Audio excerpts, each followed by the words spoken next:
어떻게 오늘 하루 행복하셨어요? 주님과 동행하셨나요?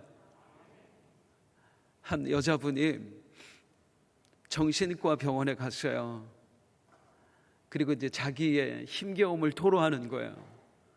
도저히 우리 남편하고 못 살겠다고. 내가 요즘 너무 힘들다고. 왜 그러냐 하니까 이 남편이 너무 신경질적이고 자기 주장만 강하고 회사에서 퇴근하면 자기 얘기만 쏟아놓고 막 모든 걸 트집을 잡는다 이거예요. 그리고 계속 남편에 대한 불만을 늘어놓으면서 내가 요즘 너무 힘들다고. 그랬더니 의사가 곰곰이 생각하더니 알겠다고.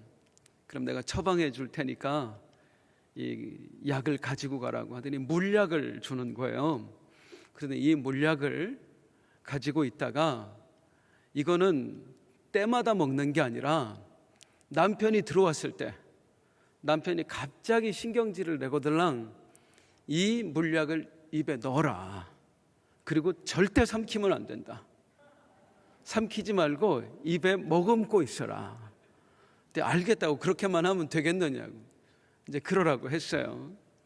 그리고 이제 있는데 남편이 들어왔습니다. 남편이 들어오자마자 인상을 쓰고 또 막 신경질을 내려고 하니까 그 약을 얼른 입에다가 넣었어요. 물약을. 그리고 입에 머금고 있는 거예요. 계속해서 남편이 트집을 잡고 신경질을 내는데 말을 할 수가 있어요. 그렇게 그 다음 날도 아니 어느 날부터 남편이 들어오더니 신경질을 안 내는 거예요. 그 집안이 평안해졌어요. 그래서 의사한테 가서 하는 얘기가 세상에 우리 남편이 변했다고. 이 약이 무슨 약이길래 내 남편을 변하게 만드냐. 그랬더니 의사가 하는 얘기가 그거 사실은 맹물입니다. 남편을 변하게 한 건 그 약 때문이 아니라 당신의 침묵 때문입니다. 이 의사가 최고의 처방을 한 거죠. 우리의 질병을 치유하기 위해서는 가장 알맞은 약을 처방받아야 됩니다. 삶도 마찬가지입니다. 우리 삶이 치유받으려면, 삶이 회복되려면 거기에 가장 알맞은 방법을 처방받아야 합니다. 오늘 본문은 유다 왕 히스기야의 이야기입니다. 유다 왕 아하스가 죽고 그의 아들 히스기야가 유다의 왕이 되었어요. 그런데 히스기야가 아버지로부터 물려받은 나라는 그야말로 파산 직전의 나라였습니다. 수년 동안 아람이 쳐들어왔지요.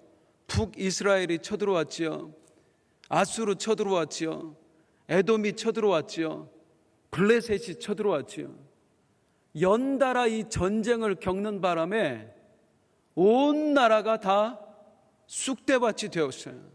정치, 경제 모든 게 다 무너져 버렸습니다. 사회 전반에 걸쳐서.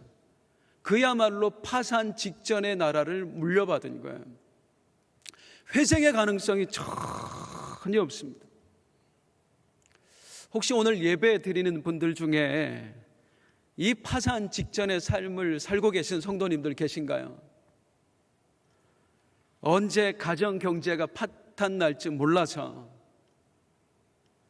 수년째 지속된 건강의 악화로 언제 쓰러질지 몰라서, 그리고 도무지 탈출구가 보이지 않는 가족 간의 불화로 인해서 전전긍긍 노심초사하고 계신 분들 혹시 이 자리에 계십니까? 혹시 그런 분들이 있다면 오늘 들려지는 이 말씀이 여러분들에게 소망이 되기를 바랍니다. 하나님이 우리에게 소망을 주실 거예요. 저는 오늘 낮에 한 분의 성도님과 상담을 하게 되었습니다. 상담 내용을 여러분들한테 말씀을 드릴 수는 없지요. 개인적인 것 때문에. 젊은 분이었는데 제가 그분의 살아가는 그 사정을 들어본 바로는 우리 교회에서 거의 손가락 안에 꼽힐 정도로 힘겨운 삶을 살더라고요. 이렇게 젊은 분이 이 정도로 어렵게 산다고, 이렇게 힘들게 산다고, 이제는 그만 죽고 싶다는 생각이 들 정도로, 아니 웬만한 사람 같으면 못 살았겠더라고요. 이건 파산 직전이 아니라 그야말로 완전 난파선, 그런 삶을 살고 계신 성도님들이 계신 거예요. 목사로서 너무 마음이 아픈 거예요. 내가 해줄 수 있는 게 없는 거예요. 혹시 그런 분들 계시다면, 아니 우리가 살아가면서 늘 위기를 겪었습니다마는 그런 우리들에게 오늘 말씀을 통해 하나님이 들려주시는, 아니 전해주시는 소망을 얻기를 주님의 이름으로 축원드립니다. 히스기야가 파산 직전의 나라를 물려받았어요. 도무지 회생 가능성이 없어요. 그런데 이 나라가 어떻게 바뀌느냐면요, 열왕기하 18장 7절에 보니 이렇게 나옵니다. 파란 글씨만 읽어보겠습니다. 시작. 여호와께서 그와 함께 하심에 그가 어디로 가든지 형통하였더라. 할렐루야. 그가 어디로 가든지 형통하였더라. 파산 직전에 있던 나라가 형통의 나라로 바뀌어진 줄로 믿습니다.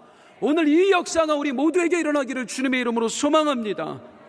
그렇다면 도대체 서두에 처방에 관한 말씀을 드렸는데요, 히스기야 왕이 왕으로 등극해서 이 파산 직전의 나라에 어떤 처방을 내렸기에 그 소망 없던 나라가 형통하였더라의 나라가 될 수 있었는가? 오늘 그 말씀을 들어보겠습니다. 우리가 어떤 문제를 만났을 때에 그 문제에 대한 처방을 내리잖아요. 그럴 때에 가장 먼저 선행되어야 될 것이 있습니다. 그것이 무엇이냐면 이 문제의 원인을 먼저 알아내야 된다는 거예요. 근본적인 원인이요. 예를 들어 내 몸에 불덩이 같은 열이 난다. 그렇다고 해서 몇 날 며칠 열이 나는데 해열제만 복용하면 큰일 납니다. 얼른 병원에 가서 이 열의 원인이 무엇인지를 찾아봐야 돼요. 이게 독감으로 인해서 나는 열인지, 아니면 몸에 상처가 나서 그로 인해 염증으로 인해 나는 열인지, 그 원인을 찾아내야 됩니다. 그리고 그 원인에 합당한 처방을 받아야 비로소 이 고열이라고 하는 고통으로부터 우리가 완전히 해방받을 수 있는 것입니다. 인생의 문제도 마찬가지입니다. 나에게 어려움이 있다고 해서 무작정 내가 바쁘게만 뛰어다닌다, 사람을 만나서 잠깐의 도움을 받는다, 그렇다고 해서 내 인생의 문제가 해결되는 것이 아닙니다. 우리는 어떤 문제가 생겼을 때에 가장 먼저 이 문제의 원인이 무엇인가, 나에게 이 문제가 왜 발생했는가부터 따져봐야 됩니다. 그런데 특별히 오늘 예배하고 있는 우리, 말씀을 듣고 있는 우리의 신분은 그리스도인들이라는 거예요. 우리는 영적인 사람들이라는 것입니다.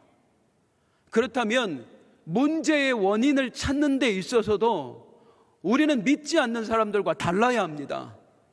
우리는 영적인 관점에서, 영적인 부분에서 우리 인생의 문제의 원인을 찾아야 됩니다. 영적인 관점을 가지고. 히스기야가 그랬습니다. 파산 직전의 나라를 물려받았어요. 그렇다고 해서 이 문제를 해결하기 위해서 이 나라에 가서 손을 벌리고 저 사람을 찾아가고 그냥 무작정 바쁘게만 뛰어다닌 것이 아닙니다. 이 문제를 영적으로 접근을 해보았어요. 그리고 도대체 왜 우리 민족이 이런 어려움에 처하게 됐는가? 그리고 드디어 원인을 찾아내게 됩니다. 히스기야가 내린 영적인 결론, 왜 내 삶에, 아니 왜 우리나라에 이런 어려움이 생겼는가? 역대하 29장 6절에서 9절 말씀입니다. 제가 먼저 읽어드릴게요. 우리 조상들이 범죄하여 우리 하나님 여호와 보시기에 악을 행하여 하나님을 버리고 얼굴을 돌려 여호와의 성소를 등지고 또 낭실 문을 닫으며 등불을 끄고 성소에서 분향하지 아니하며 이스라엘의 하나님께 번제를 드리지 아니하므로, 그래서 그랬다는 거예요. 그리고 8절, 여호와께서 유다와 예루살렘에 진노하시고 내버리사 두려움과 놀람과 비웃음거리가 되게 하신 것을 너희가 똑똑히 보는 바라. 이로 말미암아 우리가 하나님께 범죄했다. 그로 말미암아 하나님께서 지금 진노하셔서 우리에게 이런 고통을 허락하신 것이다. 영적인 부분으로 봤다는 것입니다. 사랑하는 백성들아, 왜 우리가 이런 시련을 당했는가? 그것은 우리 조상들이 하나님을 버렸기 때문이다. 또한 우리 부모 세대가 떠나갔음에도 불구하고 여전히 우리가 하나님께 돌아가지 않았기 때문이다. 우리가 범죄했기 때문에 하나님께서 이 고통을 우리에게 허락하신 것이다. 히스기야가 그런 결론을 내리는 거예요.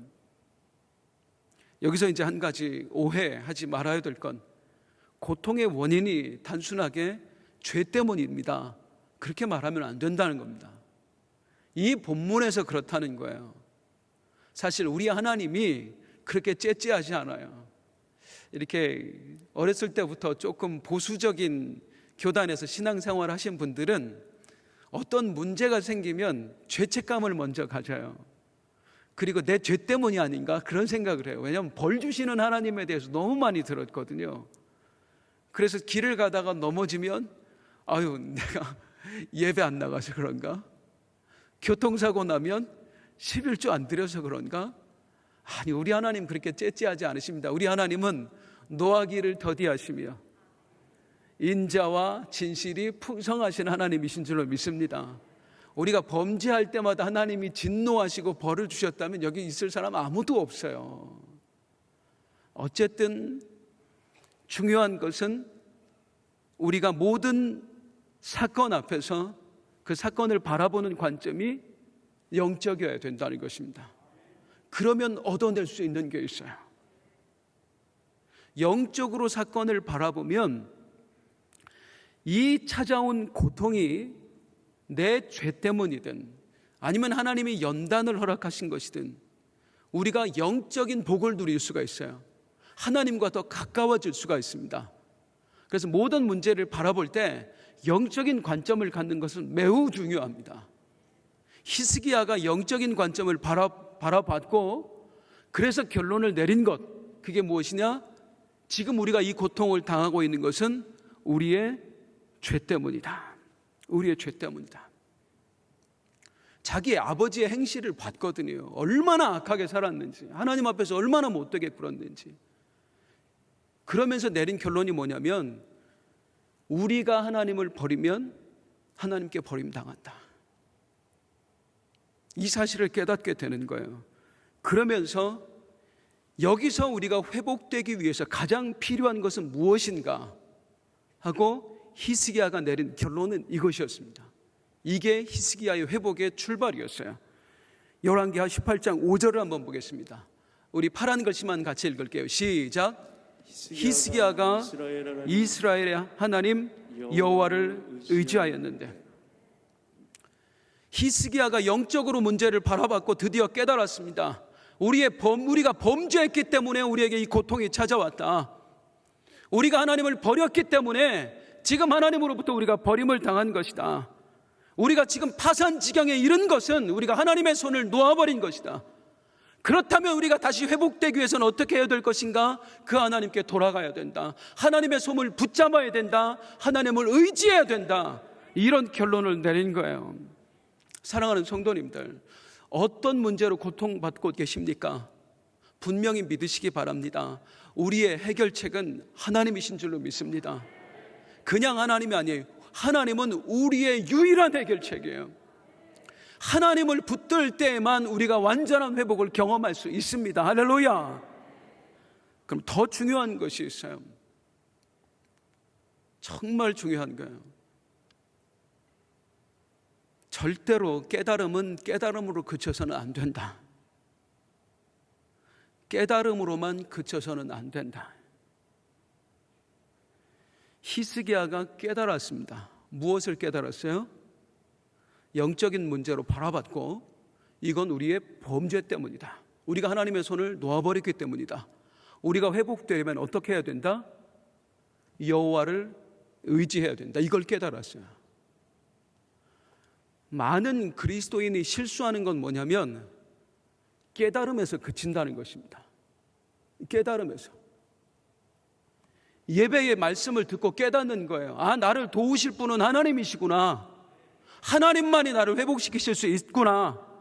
내가 하나님만 의지해야 살 수 있구나. 그리고 아무것도 안 하는 거예요. 그리고 아무것도 안 하는 거예요. 깨닫는 것은 역사가 아닙니다. 하나님은 우리를 깨닫게 하실 때는 하나님이 원하시는 게 있는 거예요. 깨달아서 엎드려라. 깨달아서 드려져라. 깨달아서 일해라. 하나님의 원하심이 있는 거예요. 그래서 바랍기는 오늘 이 밤에 깨닫고만 돌아가지 않기를 주님의 이름으로 축원드립니다. 감동만 받고 돌아가지 않기를 축원드립니다.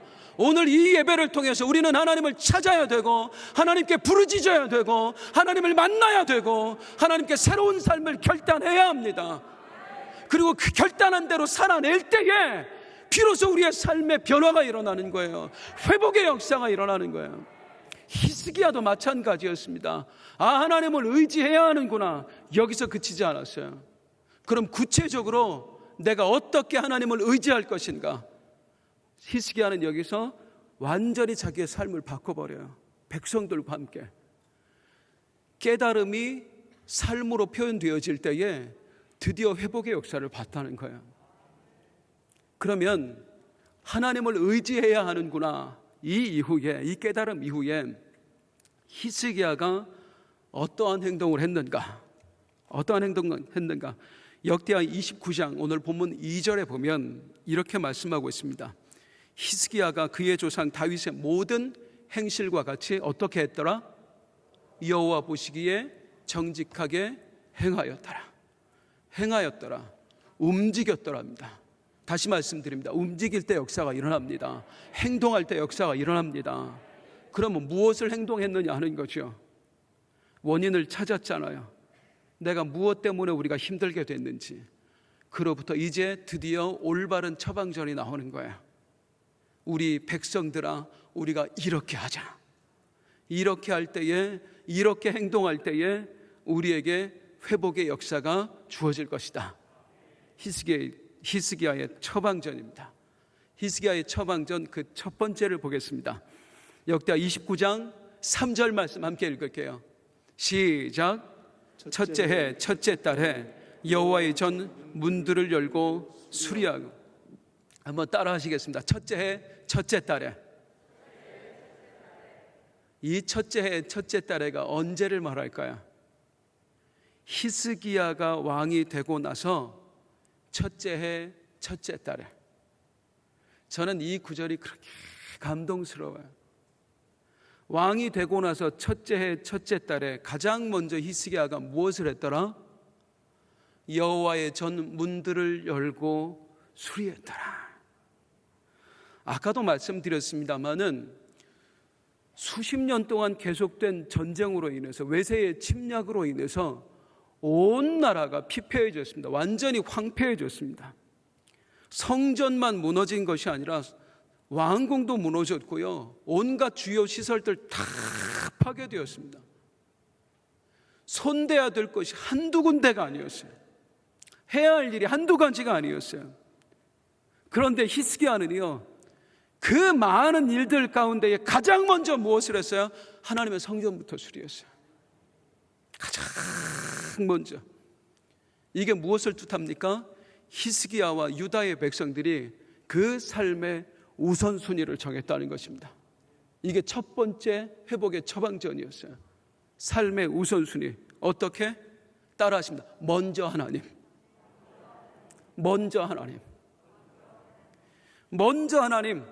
삶의 해답은 하나님께 있다. 하나님을 의지할 때만에 우리가 회복될 수 있다. 그렇게 믿는 순간 무엇부터 정하느냐면 삶의 우선순위부터 정하는 거예요. 그 무엇보다 이제는 하나님이 첫 번째다. 우리 나라에 있어서, 우리 각 가정에 있어서, 우리 인생에 있어서 첫 번째가 하나님이다. 성경은 분명하게 말씀합니다. 나를 사랑하는 자들이 나의 사랑을 입을 것이다 말씀하고 있어요. 하나님의 사랑을 입는 사람은 하나님을 사랑하는 사람들입니다. 사랑하는 성도님들, 하나님 사랑하세요? 하나님 사랑하십니까? 무엇으로 증명하시겠어요? 내가 하나님을 사랑하고 있다는 것을 무엇으로 증명하시겠어요? 어느 아내분이 남편한테 남편의 나를 향한 애정 지수를 확인하고 싶었어요. 그래서 물어봅니다. 여보, 부모님하고 나하고, 시부모님하고 나하고, 그리고 우리 애들하고 물에 빠졌어. 당신은 누구부터 건질 거야? 이런 거 물어보면 안 돼요. 그랬더니 남편이 뭐라 곰곰이 생각했더니 당연히 부모님이지. 실망했어요. 그럼 그 다음은 애들이지. 나는 뭐 장가야 또 한 번 가면 되지. 충격을 받았어요. 세상에 내가 이런 남편하고 살았다니. 결국에 우울증에 걸리고 말았습니다. 의사를 찾아갔어요. 우리 남편이 이랬다고. 그래서 내가 우울증에 걸렸다고. 의사가 곰곰이 듣더니 하는 말, 너무 상심할 것 없이요, 수영을 좀 배워보는 건 어떠세요?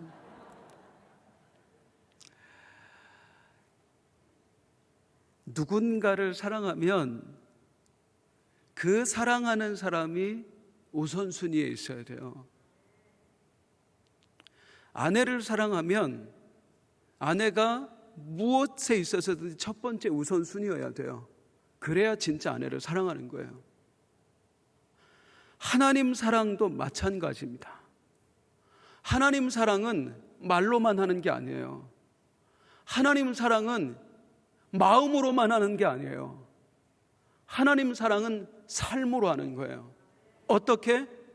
하나님이 내 삶의 첫 번째가 되셨을 때에, 하나님이 내 삶의 첫 번째 우선순위가 될 때, 그때 비로소 내가 하나님을 사랑한다고 할 수 있는 거예요. 근데 내가 나에게 있어서, 내 삶에 있어서 하나님이 첫 번째가 아니면서 무슨 일이 생기면 내가 하나님이 왜 안 도와주시나, 하나님을 원망한다. 내가 생각해도 말이 안 되는 것 같지 않으세요? 어떤 노후 전문가가 얘기를 하더라고요. 은퇴 후에 가장 아내에게 사랑받는 최고의 남편은 어떤 남편일까? 한번 맞춰보세요. 1번 싹싹한 남편, 2번 요리 잘하는 남편, 3번 아내 말 잘 듣는 남편. 자, 몇 번인 것 같으세요? 4번이에요.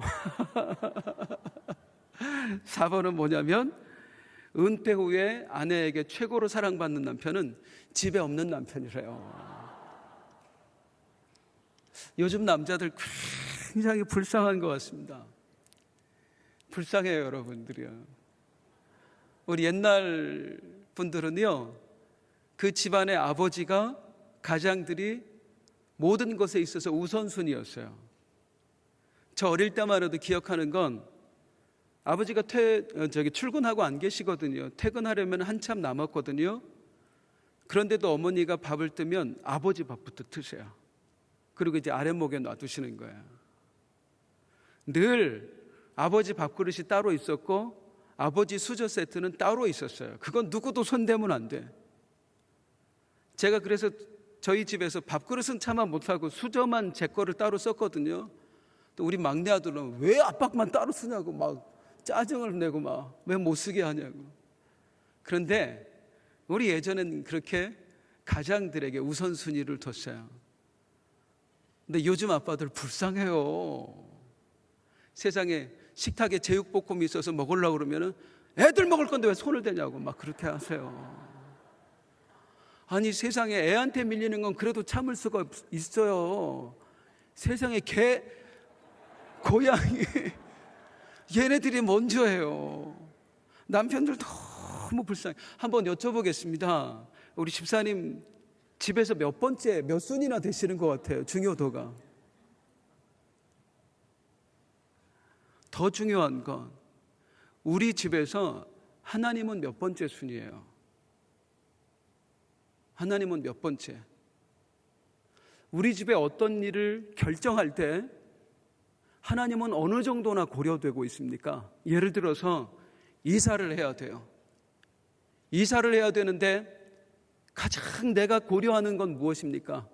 어디에 가면 신앙생활을 잘할 수 있을까? 어디로 이사 가면? 아니, 어디로 이사해야 투자 가치가 있을까? 뭘 먼저 고려하세요?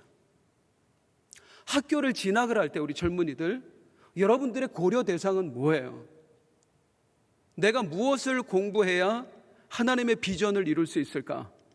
아니, 내가 어느 학과에 가야 내가 취업을 더 잘할 수 있을까? 어떤 게 여러분의 고려 대상이에요? 하나님이 계산되고 있는가? 하나님이 내 삶의 우선순위인가? 하나님이 먼저인가?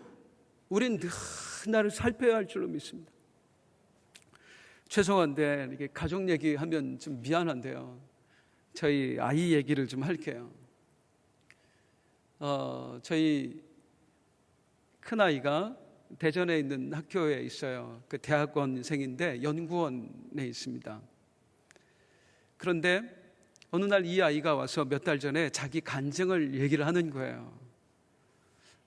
연구원에 다니면서 거기서 이제 어느 정도 보수를 받아요. 그걸 가지고 자기 학비도 내고 그리고 또 방세도 내고 생활비도 하고. 저희 안 도와줘요.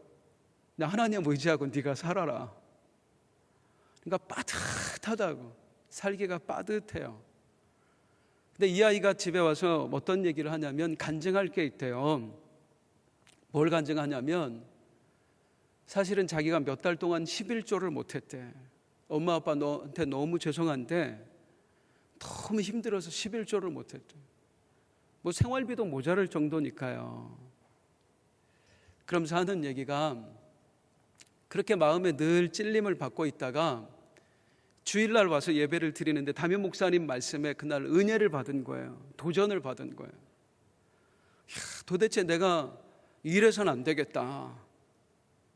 하나님이 먼저인데. 그리고 결단을 내린 겁니다. 11조부터 하자. 그리고 이제 바로 그날 들어온 걸 가지고 이제 통장에 있으니까 이걸 찾아서 내는데 몇 달 동안 밀린 걸 내다 보니까 그날 낸 11조가 113만 원. 내고 방세 내니까 내려갈 차비밖에 없는 거예요. 안산에 왔다가. 그리고 이제 내려가면은 아무것도 없어, 생활비가. 그리고는 이제 내려가서 얼마나 걱정이 되겠어요. 부모한테 손 벌리긴 뭐하고 나이 먹어서. 그리고 월요일 날 연구실에 이제 출근을 했는데 교수님이 학생들을 부르시더래요. 그 대학원생들을. 봉투를 나눠주는데 그 연구실이 생긴 이후로 처음으로 성과금 100만 원. 처음 나온. 그 이전에도 없었고 이후에도 없었더라. 이걸 보고 얼마나 애가 감격을 했겠어요. 그리고 이제 다음 주에 가서 우리 아버지 엄마한테 얘기해 드려야지. 그리고 이제 주일날 와서 예배 드리러 오는데 엘리베이터에서 한 권사님을 만났대요. 몇 년 만에 만난 거예요. 아무개, 이야, 너 오랜만이다. 네, 이야, 멋지게 컸구나. 오랜만에 만났는데 권사님이 용돈 줄까? 10만 원. 11조 얼마? 113만 원. 그리고 110만 원이 들어온 거예요. 그러니까 예배 때 앉아있으니까 눈물만 나지. 이야, 눈물 나는 거예요. 그리고 이제 집에 가는데 작은 아빠를 만났대. 작은 아빠가 보더니, 조카, 집에 가? 네. 야, 이걸로 커피나 마셔. 3만 원. 113만 원을 들고 그 눈물 흘리면서 집에 와서 이제 그날 저녁에 아버지 엄마한테 얘기하는 거예요. 하나님이 살아계시더라고. 그런데 내가 이 하나님을 못 믿었었노라고. 하나님 먼저. 그 재미있는 게요. 저희가 그 다른 우리 둘째, 셋째한테는 아무리 하나님 살아계신다, 이 목사가 얘기를 해도 안 들어먹어, 이놈들은요. 진혜 형이 그 113만 원 얘기하는 순간, 대박인데? 이야, 며칠을 얘기하는 거 있죠. 하나님 먼저. 우리가 때로 삶에 지쳐서 여러 가지 어려움을 핑계로 늘 하나님을 후순위로 밀어들어요. 어쩌면 그렇기 때문에 내가 하나님을 경험하지 못하는 것 아닐까? 나를 사랑하는 자가 나의 사랑을 입으며 나를 간절히 찾는 자가 나를 만날 것이니라. 하나님을 사랑할 때 하나님의 사랑을 입습니다. 하나님 사랑은 뭐로 표현해요? 마음으로 표현하는 게 아니에요. 입술로 표현하는 게 아니에요. 행동으로 표현하는 거예요. 그리고 그 행동에 있어서 하나님 사랑을 처음으로 나타낼 수 있는 건 뭐냐면 내 삶에 하나님이 1순위가 되게 하자. 하나님이 우선순위가 되게 하라. 따라 하시겠습니다. 하나님 먼저. 하나님 먼저. 히스기야가 그랬어요. 온 나라에 산적한 문제가 얼마나 많습니까? 왕궁도 새로 지어야 돼요. 파괴된 온갖 관공서들, 건물들 얼마나 지금 빨리 지어야 됩니다. 살아나려면. 그런데 다 제쳐두고 우리 성전부터 재건하자. 하나님 먼저 하자. 그걸 보시고 하나님이 역사하시니 어떻게 되었더라? 파산 직전의 나라가 형통케 되었더라. 이 하나님의 은혜를 이 밤에 나오신 우리 성도님들, 그리고 영상으로 예배하는 우리 성도님들 모두가 경험할 수 있기를 주님의 이름으로 축원드립니다. 하나님 먼저여야 돼요. 하나님 먼저. 그게 회복을 위한 히스기야의 첫 번째 처방전이었습니다. 이제 회복을 위한 히스기야의 두 번째 처방전, 그것은 무엇인가? 29장, 역대하 29장 4절에서 5절 말씀 한번 볼게요. 시작. 제사장들과 레위 사람들을 동쪽 광장에 모으고 그들에게 이르되 레위 사람들아 내 말을 들으라. 이제 너희는 성결하게 하고 또 너희 조상들의 하나님 여호와의 전을 성결하게 하여 그 더러운 것을 성소에서 없애라. 그 더러운 것을 성소에서 없애라. 그야말로 이 히스기야의 아버지 아하스 왕은 천하의 나쁜 놈이었습니다. 천하의 나쁜 놈. 하나님의 나라 유다 왕국을 영적으로 쑥대밭을 만드는데요, 하도 에돔이 침공을 하니까 아수르의 손을 벌리거든요. 아수르의 도움을 받아서 에돔에 쳐들어가요. 그리고 에돔의 다메섹을 점령을 합니다. 수도. 그때 다메섹에 가서 이방 신전에 잠깐 들리는데 그렇게 멋져 보일 수가 없는 거예요. 이방 신전이. 그때 드는 생각이 뭐냐면, 이러니까 나라가 부강하지. 이러니까 이 정도 신을 섬기니까 나라가 부강하지. 그리고 그 신전을 설계도를 똑같이 그리게 만들어요. 그 내부를. 그리고 다시 유다 땅으로 돌아와서 어떻게 합니까? 하나님의 성전을 뜯어 고치는 거예요. 이방 신전하고 똑같이 내부를 꾸미는 거예요. 이렇게 생각하시면 돼요. 이 예배당 안을 절간하고 똑같이 만들어 놨다고 생각하시면 돼요. 밖에서 볼 때만 예배당이고 이 안에 들어오면 절이 됐더라. 그렇게 생각하시면 돼요. 히스기야가 그 아버지 밑에 있을 때는 아무 말도 못했습니다. 그런데 왕이 되어서 이걸 그대로 두는 한 우리나라에 소망은 없다. 그러면서 하나님을 우선순위에 두고 그 다음에 내린 명령이 무엇이냐면 그 더러운 것을 성소에서 없애라. 무엇을 회복하자는 거예요? 더러운 것을 없애라. 거룩을 회복하자는 것입니다. 회복의 처방전, 회복을 위한 처방전 두 번째는 거룩의 회복입니다. 몇 주 전 이 금요 성령 터치 시간에 제가 엊그제 새벽 예배 때도 그 말씀을 드렸는데요, 저는 그때에 러시아에서 오신 선교사님 주셨던 말씀이 참 잊혀지지가 않아요. 너무 귀한 말씀이었어요. 그릇에 대한 비유를 말씀하셨습니다.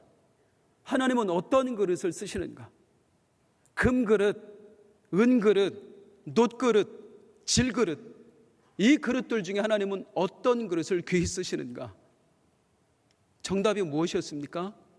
깨끗한 그릇이었어요. 충격을 받았어요. 저는 그 말씀에 충격을. 우리는 늘 어떤 일에 있어서고 하나님께 사용된다, 하나님께 쓰신다 하면 뭘 생각하냐면 그가 가진 달란트가 얼마나 되는가, 그가 가진 재능이 얼마나 되는가. 아, 저 사람은 5달란트 받은 사람이야, 저 사람은 2달란트 받은 사람이야, 저 사람은 1달란트 받은 사람이야. 그러면서 우리는 누군가를 바라볼 때, 아, 저 사람은 재능이 많아, 그러니까 귀히 쓰임 받을 거야. 아, 저 사람은 가진 게 별로 없네. 그런데 그게 아니라는 거예요. 하나님은 우리의 재능으로 쓰시는 게 아니에요. 우리의 금그릇인가 은그릇인가 놋그릇인가 질그릇인가를 따지시는 게 아니라 네 그릇이 얼마나 깨끗한가. 아무리 금그릇이더라도요, 뭐 예를 들어서 어마어마한 재능을 하나님으로부터 받았다고 해도, 달란트를 받았다고 해도 그 그릇에 오물이 묻어 있으면 아무짝에도 쓸모없습니다. 그런데 질그릇이어도요, 사람들이 보기에 보잘것없어도요, 그 그릇이 깨끗하게 닦여져 있으면 거기에 무엇이라도 담아낼 수 있는 것입니다. 내 삶에, 아니 내 심령에, 우리 가정에 묻어있는 오물은 무엇인가? 하나님이 나를 쓰시고 싶어 하세요. 하나님이 나에게 복을 주고 싶어 하세요. 하나님이 나에게 은혜 베풀고 싶어 하세요. 그런데 그 은혜를 담기에 내 그릇이 너무 더러워져 있는 거예요. 세상의 욕심으로 가득한 거예요. 하나님이 축복을 담아낼 그릇이 되지 않는 거예요. 그래서 늘 하나님의 사람들이, 선지자들이 이스라엘 백성들을 향해서, 믿는 사람들을 향해서 하나님의 축복을 예비할 때 뭐라고 얘기해요? 무너진 제단을 수축하라. 무너진 것들을 깨끗하게 하라. 사랑하는 여러분, 여러분의 삶에 있어서, 여러분의 심령에 있어서 제해버려야 될 것이 무엇입니까? 닦아내야 할 오물은 무엇입니까? 성경은 분명하게 말씀합니다. 우리는 하나님의 자녀가 되었다고요. 이걸 또 어떻게 표현하냐면, 우리가 어둠에서 빛으로 인도함을 받았다. 전에는 너희가 어둠이었더니 지금은 빛의 자녀가 되었다. 그런 우리가 다시 어둠으로 들어갈 수 있는가요? 그럴 수 없느니라. 18세기에 독일의 유명한 조각가 중에 다네커라는 사람이 있었어요. 이 사람은 어떤 걸 조각하기로 유명했느냐면, 그리스 신화에 나오는 그 신상들, 뭐 비너스 신이라든가 제우스 신이라든가 포세이돈이라든가 그런 신상들을 조각하는 사람으로 유명했습니다. 그런데 이 다네커가 어느 날 주님을 만났어요. 아주 깊이 만나게 됩니다. 주님을 만난 감격 아래서 이 다네커가 무엇을 하고 싶었느냐면, 예수님의 형상을 만들고 싶었어요. 예수님을 눈으로 본 적이 있어야죠. 이 세상에 예수님 실제로 본 사람, 그 당시 살던 사람 말고 누가 있어요? 그래서 자기 나름대로 예수님을 상상해서 이렇게 조각을 해놨습니다. 이게 예수님처럼 보일까 안 보일까, 이걸 다른 사람들한테 좀 점검을 받아야 되겠다. 그래서 한 소녀를 데리고 와요. 소녀에게 이 신상을 보여줍니다. 그리고 이게 누구 같니? 물어보니까 그 소녀가 얘기해요. 모르겠는데요. 아직도 내가 덜 됐나 보다. 그리고 다시 예수님 신상을 만들기를 해. 깎고 또 깎고 버리고 또 깎고 6년을 만들어요. 그리고 자기가 보기에 이제 됐다 싶어. 옛날 그 소녀를 다시 불러요.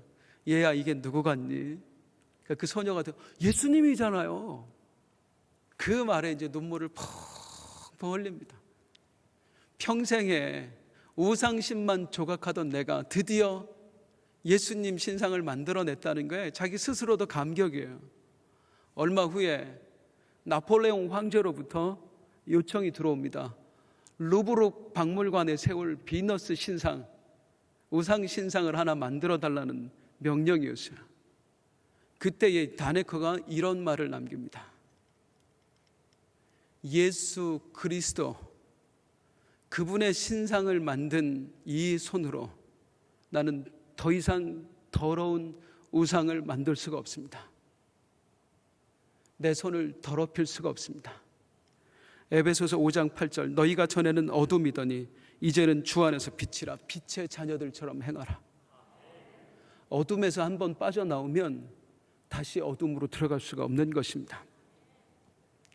반복해서 말씀드립니다마는 이 얘기할 때마다 참 마음이 아파요. 오늘날 우리 기독교가 사회의 지탄의 대상이 되고 있습니다. 그 이유가 무엇입니까? 세상 사람들이 왜 우리를 욕하죠? 자기들이 안 믿는 걸 믿어서예요? 자기들이 가지 않는 곳을 가서예요? 아니잖아요. 어느 기독교 영성가가 이런 글을 남겼더라고요. 사람들이 교회에 나오는 이유가 무엇인가? 내가 전한 복음을 깨닫고 나오는 것인가? 아니라는 거예요. 사람들이 교회에 처음 나오게 되는 이유는 우리의 모습 때문이래요. 우리의 친절 때문에, 우리의 정직 때문에, 우리의 거룩함 때문에. 반대로 사람들이 교회를 떠나는 이유가 무엇인가? 복음에 실망해서인가? 아니라는 것입니다. 우리의 모습에 실망해서래요. 우리의 불친절함에 실망해서, 우리의 부정직함에 실망해서, 우리의 더러운 모습에 실망해서 교회를 떠난다는 거예요.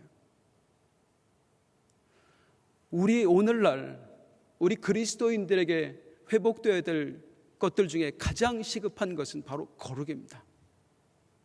지난주에 우리가 주일 오후에 노방전도를 나갔어요.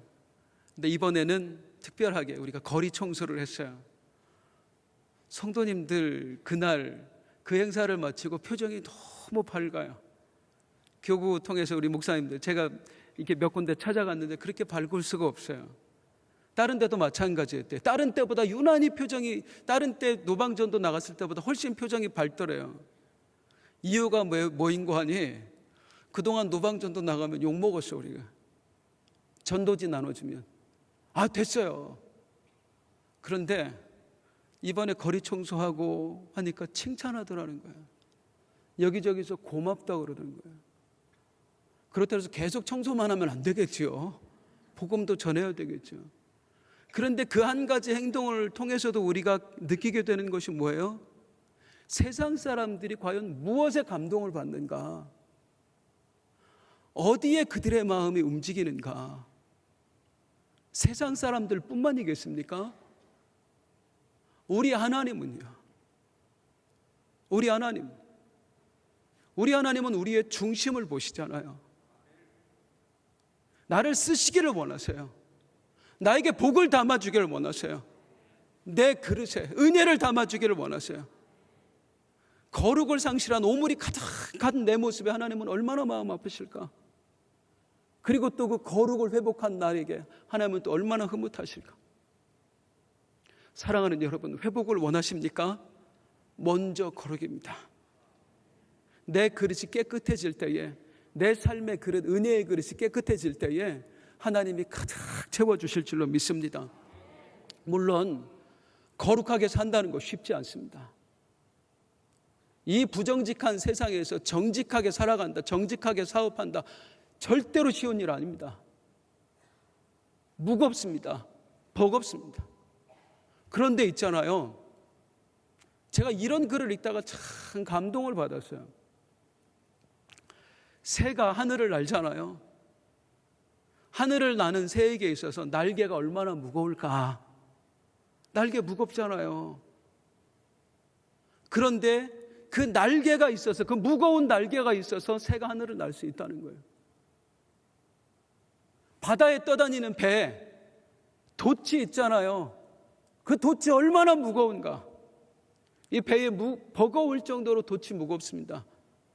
그런데 그 무거운 돛 때문에 배가 바다를 항해할 수 있다는 거예요. 우리 그리스도인들에게 있어서 거룩이 그것 아닐까?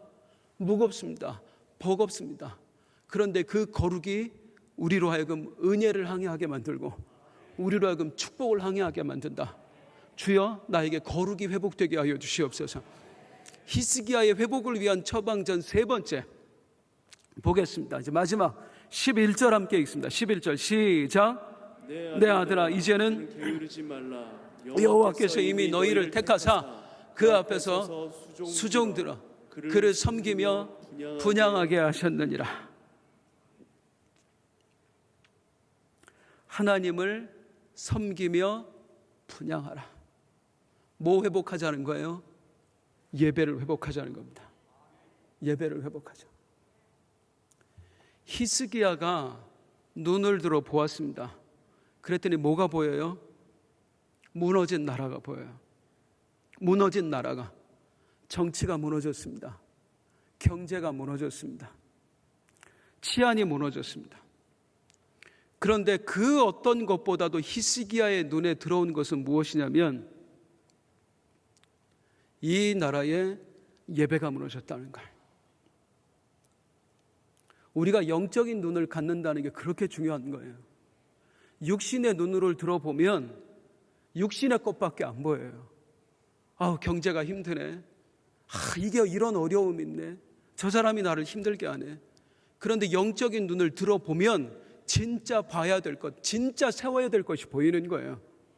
히스기야가 영적인 눈을 들어보이니까 정치가 무너진 것보다 더 시급한 것이, 경제가 무너진 것보다 더 시급한 것이, 치안이 무너진 것보다 더 시급한 것이 뭐냐면 이 나라의 예배가 무너졌다는 거예요. 자기 아버지 때에 성전이 완전히 쑥대밭이 되어버렸잖아요. 우상천지가 되었잖아요. 수십 년 동안 이 나라에 예배가 드려져 본 적이 없다는 거예요. 이러니 어찌 우리가 살아날 수 있겠는가? 히스기야의 생각이 아니, 이스라엘 백성들은요, 누가 뭐래도 예배 공동체이거든요. 하나님께서 이스라엘 백성들을 애굽에서 건져낼 때 뭐라고 부르셨어요? 왜? 그 구원의 목적이 뭐예요? 여호와께 제사 드리게 하려고 해요. 하나님을 예배하게 하려고. 그래서 저들을 구원했다라고 말씀하고 있습니다. 이스라엘 백성은요, 아니 우리 구원받은 사람은요, 우리 모두가 예배 공동체입니다. 우리의 신분, 또 하나의 신분은 무엇이냐면 예배자인 거예요. 예배자에게 있어서 가장 중요한 것은 무엇이냐면 예배가 살아있어야 된다는 거예요. 그 삶에 있어 모든 것이 다 무너져 있어도 예배만큼은 살아있어야 된다는 거예요. 사랑하는 성도님들, 내 삶에 다 무너져 있어도 예배가 살아있으면 나는 살아있는 거예요. 그런데 모든 것이 살아있고 평안해도 예배가 무너져 있으면 다 무너진 것입니다. 왜냐하면 예배는 통로거든요. 하나님이 우리에게 선물로 주신 통로예요. 어떤 통로요? 하나님을 만나는 통로요. 우리 죄인이 어떻게 하나님을 향해 다가갈 수가 있어요? 그런데 하나님께서 우리로 하여금 하나님께 나아갈 길을 열어주셨어요. 희생제물을 통해서. 우리의 예배는요, 그 예수 그리스도의 이름을 부르며 예수 그리스도의 피의 제사를 드리면서 하나님을 만나러 가는 거예요. 오직 예배를 통해서만 우리가 하나님을 만날 수 있는 줄로 믿습니다. 그래서 예배가 중요한 거예요. 예배가 무너지면 무엇이 무너져요? 하나님과의 만남이 무너지는 것입니다. 하나님을 만날 수 있는 길이 막히는 거예요. 또 하나 예배가 중요한 것은 무엇이냐면 예배는 무슨 통로냐면 은혜의 통로예요. 우리가 하나님께 올려드리는 통로도 되지만 하나님께서 우리에게 내려주시는 통로도 된다는 것입니다. 하나님은 우리에게 예배를 통해 은혜를 주십니다. 예배를 통해 감동을 주십니다. 예배를 통해 비전을 주십니다. 예배를 통해 결단하게 하십니다. 그래서 인생을 바꾼 사람들을 봐요. 다 뭘 통해 바뀌어요? 예배를 통해 바뀌었어요. 우리가 어떻게 하나님을 알게 되었어요? 예배를 통해 하나님을 알게 되었습니다. 우리가 무엇을 통해 이만큼 성장하게 되었어요? 예배를 통해 성장하게 된 거예요. 그러면 중요한 건 지금 내 삶에 있어서 예배는 무너져 있는가? 사라져 있는가? 이 예배가 얼마나 무거운 것인지요. 세상에 예배에서 멀어진다? 은혜 떨어지는 거 순식간이더라고요. 예배에서 멀어지면.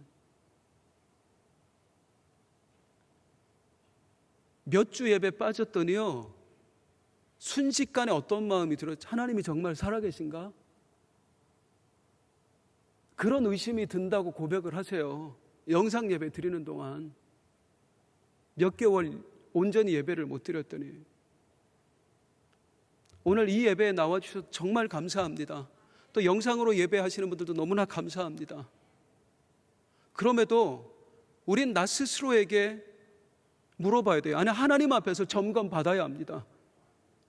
내가 이 예배에 나온 건 너무 잘한 일입니다만 지금 나는 최선의 예배를 드리고 있는가? 여러분은 지금 하나님과 연결되어 있나요? 예배가 통로가 되어 있나요? 여러분의 예배가 하나님께 지금 올려드리고 있어요?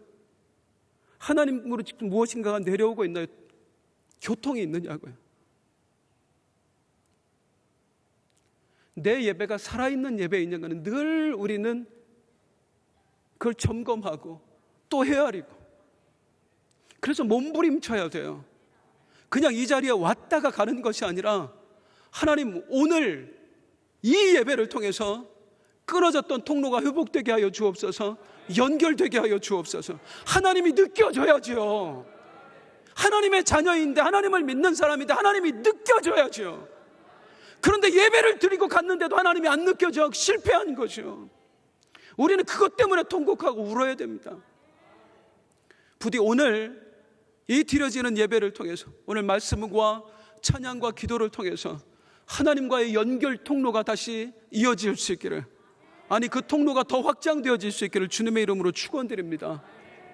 늘 나에게 물어봐야 돼요. 내 예배는 안녕한가? 내 예배는 무사한가? 내 예배는 살아있는가? 주님 만나는 역사 있기를 주님의 이름으로 축원드립니다. 히스기야는 파산 직전에 나라를 물려받았어요. 그리고 이 위기에서 벗어날 수 있는 비결 한 가지로 규정했습니다. 하나님을 의지하자. 왜 우리가 어려워졌는가? 하나님을 떠났기 때문이다. 다시 회복할 수 있는 길, 그것도 하나뿐이다. 하나님을 붙들면 회복된다. 그리고 이 깨달음에서 그치지 않았습니다. 깨달음을 주셨으면, 하나님을 의지하라는 감동을 주셨으면 행하자. 여기까지 나갈 때 역사가 일어나는 거예요. 그리고 무엇을 행했어요? 첫 번째, 먼저 하나님, 삶의 우선순위를 회복했어요. 그 다음은요, 더러운 것을 제하라. 거룩의 회복이었어요. 세 번째는요, 예배의 회복이었습니다. 오늘 말씀을 들으면서 우리 성도님들 마음에는 어떤 것이 담아져요? 내가 오늘 무엇을 회복해야 할 것 같으세요? 때로는 드는 생각은 내가 이렇게까지 몸부림쳐야 될 이유가 있을까 싶기도 해요. 언젠가 한 청년이 저에게 그런 질문을 해왔습니다. 목사님, 자꾸 교회 나오면 뭐 예배 드려라, 주일 예배만 갖고 안 된다, 주일 오후 예배도 나와라, 수 예배도 나와라, 새벽 예배도 나와라, 금요 예배도 나와라, 그리고 또 헌금도 주일 헌금만 가지고 안 된다, 11조도 해라. 왜 이렇게까지 해야 됩니까? 왜 이렇게까지 해야 됩니까? 솔직히 전 세계에서 11조 하는 나라 우리나라밖에 없잖아요. 새벽 예배 하는 나라 우리나라밖에 없잖아요. 그 질문을 하는 거예요. 분명하게 말씀합니다. 그 질문은 틀린 질문입니다. 새벽 예배 우리나라만 하는 거 아니에요. 11조 우리나라만 하는 거 아니에요. 제가 미국에도 가봤습니다만은 거기 신실한 미국 사람들은요, 우리보다 훨씬 더 드려져 살아요. 훨씬 더. 세계 방방곡곡에 지금 이 시간에도 새벽 예배 드리는 사람이 있고, 자신의 것 10분의 1, 아니 10분의 2, 10분의 3 이상을 드리는 사람들이 차고 넘쳐요. 우리만 드리는 거 아니에요. 어쨌든 왜 우리만 합니까? 라는 그 질문, 그 질문에 제가 했던 대답이 이것입니다. 왜 우리만 하느냐고. 왜 우리만 하느냐고. 왜 우리만 이렇게 하나님 앞에서 유난을 떨어야 되느냐고. 곰곰이 생각해봐라. 우리나라를 한번 보자. 지금 우리가 세계 10대 강국 안에 들어간다고 한다.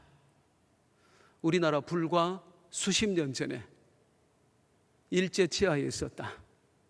자원도 다 뺏겨서 하나도 없는 나라였다. 우리나라 남북전쟁, 그때 우리나라는 세계에서 가장 가난한 나라였다. 너 한번 얘기해봐라.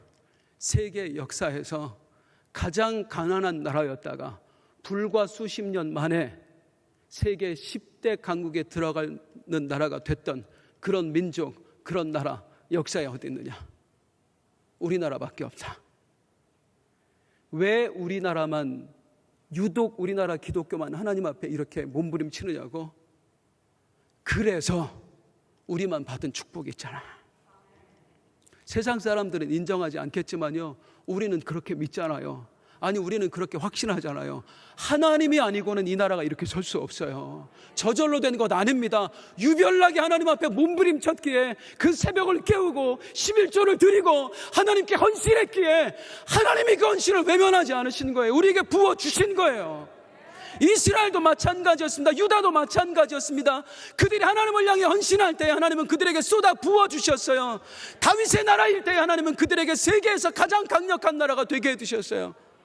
그런데 그들이 하나님을 떠날 때에 하나님의 손이 함께 떠난 거예요. 그리고 파산 직전에 이르게 된 거예요. 사랑하는 성도님들, 회복을 원하십니까? 유난 떨 만큼의 그 신앙부터 회복되었으면 좋겠어요. 하나님이 감동하실 만큼의 그 신앙을 회복했으면 좋겠어요. 그 무엇보다도 내 삶의 우선순위, 첫 번째가 하나님이시길 바랍니다. 내가 목숨 다하는 그날까지 이 1위의 자리를 하나님이 놓치지 않기를 주님의 이름으로 축원드립니다. 거룩을 회복하십시오. 하나님이 담아 놓으실 그 은혜의 그릇을 깨끗하게 닦으셔야 돼요. 깨끗하게 닦으셔야 돼요. 무엇보다도 예배가 회복되어야 됩니다. 오늘은 우리는 수단과 방법을 가리지 않고 하나님을 만나야 합니다. 하나님을 내 가슴에 담고 내 심령에 담고 내 삶에 담아내야 합니다. 주여, 오늘 주님 만나는 이 시간 되게 하여 주시옵소서. 성령의 기름 부음을 입는 이 시간이 되게 하여 주시옵소서. 우리 함께 찬양하며 그리고 기도하겠습니다.